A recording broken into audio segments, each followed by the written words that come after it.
Chers amis, bienvenue dans Étincelle magique. Aujourd'hui, je vous propose 3 paris que vous gagnerez à coup sûr.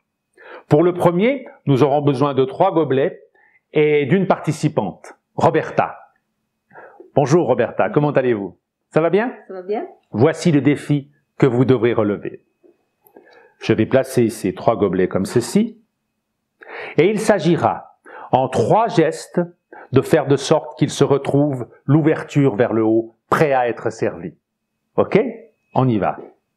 1, 2, 1, 3, 2, 1. Et voilà. À votre santé. Vous avez compris? Okay. Mettez-vous à ma place. Allez-y. Alors, 1, 3.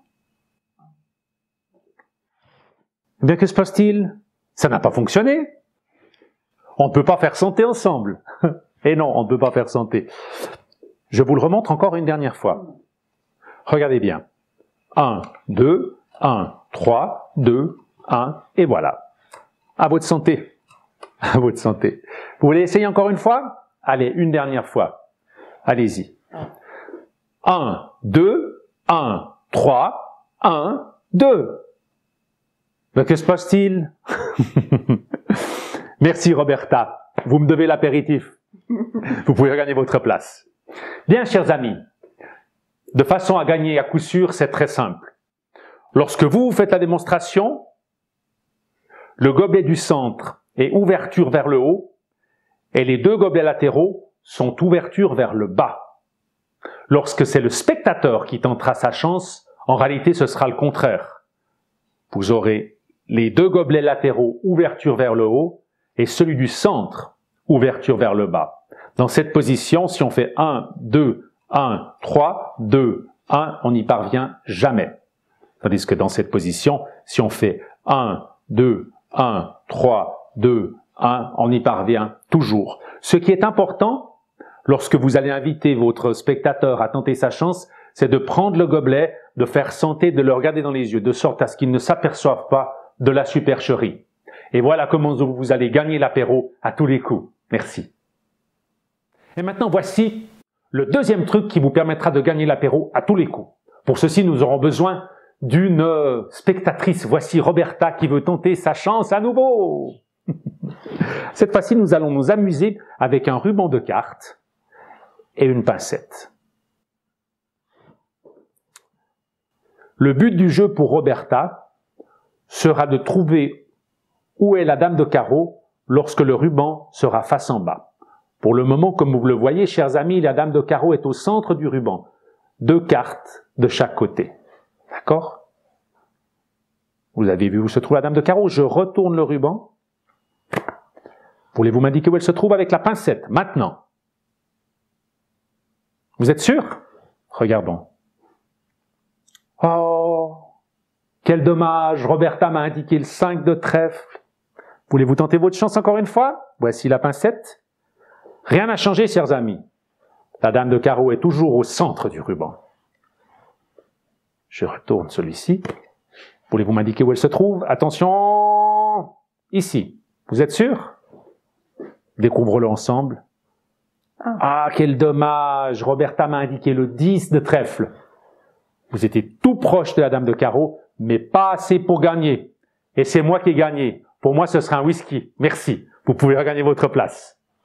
Chers amis, je vais vous expliquer comment fonctionne cet effet très simple à construire. Vous allez coller 5 cartes, comme ceci, pour former un ruban, en prenant soin de mettre une dame de carreau ou une dame de cœur au centre, et de chaque côté, vous allez mettre 2 cartes à point. Et voici comment ça fonctionne. Lorsque le ruban est face en bas, l'escalier qu'il forme va dans un sens, et lorsque le ruban est face en l'air, l'escalier part dans l'autre sens. Et c'est cet effet d'optique-là qui rend pratiquement impossible la localisation de la dame de carreau. Bon divertissement et à votre santé. Voici le 3e pari qui vous permettra de vous garantir l'apéritif gratuit et en plus qui vous fera gagner de l'argent. Pour cette expérience, nous aurons besoin de 3 objets différents. 2 d'entre eux n'ont qu'une importance, mais le 3e doit être une pièce de monnaie. 1 euro ou 2 euros dans notre cas. Et nous aurons besoin également d'une spectatrice acharnée qui est Roberta. Elle veut tenter sa chance à nouveau. C'est vrai qu'on dit 2 c'est assez, 3 c'est trop, jamais 203. Nous allons voir si vous avez bien fait de me rejoindre. Nous avons ici 3 objets. Écoutez bien, Roberta. Je vais me retourner. Vous allez les mettre dans l'ordre que vous voulez. Ensuite, vous suivrez mes instructions. Et l'objet qui restera sur la table sera pour moi. D'accord? Allez-y.